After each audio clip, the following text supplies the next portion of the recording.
At about this time Jeroboam's son Abijah came down sick. Jeroboam said to his wife, "Do something. Disguise yourself so no one will know you are the queen and go to Shiloh. Ahijah the prophet lives there, the same Ahijah who told me I'd be king over this people. Take along 10 loaves of bread, some sweet rolls, and a jug of honey. Make a visit to him and he'll tell you what's going on with our boy." Jeroboam's wife did as she was told. She went straight to Shiloh and to Ahijah's house. Ahijah was an old man at this time, and blind, but God had warned Ahijah, "Jeroboam's wife is on her way to consult with you regarding her sick son, tell her this and this and this." When she came in she was disguised. Ahijah heard her come through the door and said, "Welcome, wife of Jeroboam. But why the deception? I've got bad news for you. Go and deliver this message I received first-hand from God, the God of Israel, to Jeroboam. I raised you up from obscurity and made you the leader of my people Israel. I ripped the kingdom from the hands of David's family and gave it to you, but you weren't at all like my servant David who did what I told him and lived from his undivided heart, pleasing me. Instead you've set a new record in works of evil by making alien gods, tin gods. Pushing me aside and turning your back, you've made me mighty angry. And I'll not put up with it. I'm bringing doom on the household of Jeroboam, killing the lot of them right down to the last male wretch in Israel, whether slave or free. They've become nothing but garbage and I'm getting rid of them. The ones who die in the city will be eaten by stray dogs, the ones who die out in the country will be eaten by carrion crows. God's decree. And that's it? Go on home. The minute you step foot in town, the boy will die. Everyone will come to his burial, mourning his death. He is the only one in Jeroboam's family who will get a decent burial. He's the only one for whom God, the God of Israel, has a good word to say. Then God will appoint a king over Israel who will wipe out Jeroboam's family, wipe them right off the map, doomsday for Jeroboam. He will hit Israel hard, as a storm slaps reeds about. He'll pull them up by the roots from this good land of their inheritance, weeding them out, and then scatter them to the four winds. And why? Because they made God so angry with Asherah's sex and religion shrines. He'll wash his hands of Israel because of Jeroboam's sins, which have led Israel into a life of sin. Jeroboam's wife left and went home to Tirzah. The moment she stepped through the door, the boy died. They buried him and everyone mourned his death, just as God had said through his servant the prophet Ahijah. The rest of Jeroboam's life, the wars he fought and the way he ruled, is written in the Chronicles of the Kings of Israel. He ruled for 22 years. He died and was buried with his ancestors. Nadab his son was king after him. Rehoboam son of Solomon was king in Judah. He was 41 years old when he took the throne and was king for 17 years in Jerusalem, the city God selected from all the tribes of Israel for the worship of his name. Rehoboam's mother was Naamah, an Ammonite. Judah was openly wicked before God, making him very angry. They set new records in sin, surpassing anything their ancestors had done. They built Asherah's sex and religion shrines and set up sacred stones all over the place, on hills, under trees, wherever you looked. Worse, they had male sacred prostitutes, polluting the country outrageously, all the stuff that God had gotten rid of when he brought Israel into the land. In the 5th year of King Rehoboam's rule, Shishak king of Egypt made war against Jerusalem. He plundered the temple of God and the royal palace of their treasures, cleaned them out, even the gold shields that Solomon had made. King Rehoboam replaced them with bronze shields and outfitted the royal palace guards with them. Whenever the king went to God's temple, the guards carried the shields but always returned them to the guardroom. The rest of Rehoboam's life, what he said and did, is all written in the Chronicles of the Kings of Judah. There was war between Rehoboam and Jeroboam the whole time. Rehoboam died and was buried with his ancestors in the city of David.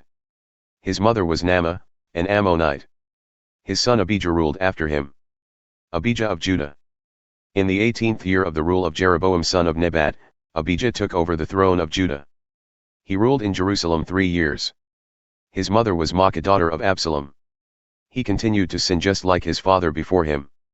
He was not true heart to God as his great-grandfather David had been. But despite that, out of respect for David, his God graciously gave him a lamp, a son to follow him and keep Jerusalem secure. For David had lived an exemplary life before God all his days, not going off on his own in willful defiance of God's clear directions, except for that time with Uriah the Hittite. But war continued between Abijah and Jeroboam the whole time. The rest of Abijah's life, everything he did, is written in the Chronicles of the Kings of Judah. But the war with Jeroboam was the dominant theme. Abijah died and was buried with his ancestors in the city of David. His son Asa was king after him. Asa of Judah. In the 20th year of Jeroboam king of Israel, Asa began his rule over Judah. He ruled for 41 years in Jerusalem. His grandmother's name was Maacah. Asa conducted himself well before God, reviving the ways of his ancestor David. He cleaned house, he got rid of the sacred prostitutes and threw out all the idols his predecessors had made. Asa spared nothing and no one. He went so far as to remove Queen Maacah from her position because she had built a shockingly obscene memorial to the whore goddess Asherah. Asa tore it down and burned it up in the Kidron Valley. Unfortunately, he didn't get rid of the local sex and religion shrines. But he was well-intentioned, his heart was in the right place, in tune with God. All the gold and silver vessels and artifacts that he and his father had consecrated for holy use he installed in the temple. But through much of his reign there was war between Asa and Baasha king of Israel.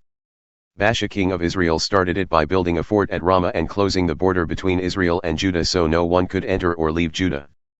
Asa took all the silver and gold that was left in the treasuries of the temple of God and the royal palace, gave it to his servants, and sent them to Ben-Hadad son of Taberman, the son of Hezion king of Aram, who was ruling in Damascus. With this message, let's make a treaty like the one between our fathers. I'm showing my good faith with this gift of silver and gold. Break your deal with Baasha king of Israel so he'll quit fighting against me. Ben-Hadad went along with King Asa and sent out his troops against the towns of Israel. He attacked Ijon, Dan, Abel-Beth-Maacah, and the entire region of Kinnereth, including Naphtali. When Baasha got the report he quit fortifying Ramah and pulled back to Tirzah. Then King Asa issued orders to everyone in Judah, no exemptions, to haul away the logs and stones Baasha had used in the fortification of Ramah and use them to fortify Geba in Benjamin and Mizpah. A full account of Asa's life, all the great things he did and the fortifications he constructed, is written in the Chronicles of the Kings of Judah. In his old age he developed severe gout. Then Asa died and was buried with his ancestors in the city of David. His son Jehoshaphat became king after him. Nadab of Israel. Nadab son of Jeroboam became king over Israel in the 2nd year of Asa's rule in Judah. He was king of Israel 2 years. He was openly evil before God, he followed in the footsteps of his father who both sinned and made Israel sin. Baasha son of Ahijah of the tribe of Issachar ganged up on him and attacked him at the Philistine town of Gibbethon while Nadab and the Israelites were doing battle there. Baasha killed Nadab in the 3rd year of Asa king of Judah and became Israel's next king. As soon as he was king he killed everyone in Jeroboam's family. There wasn't a living soul left to the name of Jeroboam.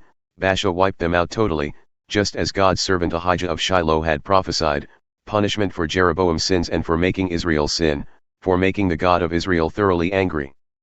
The rest of Nadab's life, everything else he did, is written in the Chronicles of the Kings of Israel. There was continuous war between Asa and Baasha king of Israel. Baasha of Israel. In the 3rd year of Asa king of Judah, Baasha son of Ahijah became king in Tirzah over all Israel. He ruled 24 years. He was openly evil before God, walking in the footsteps of Jeroboam, who both sinned and made Israel sin.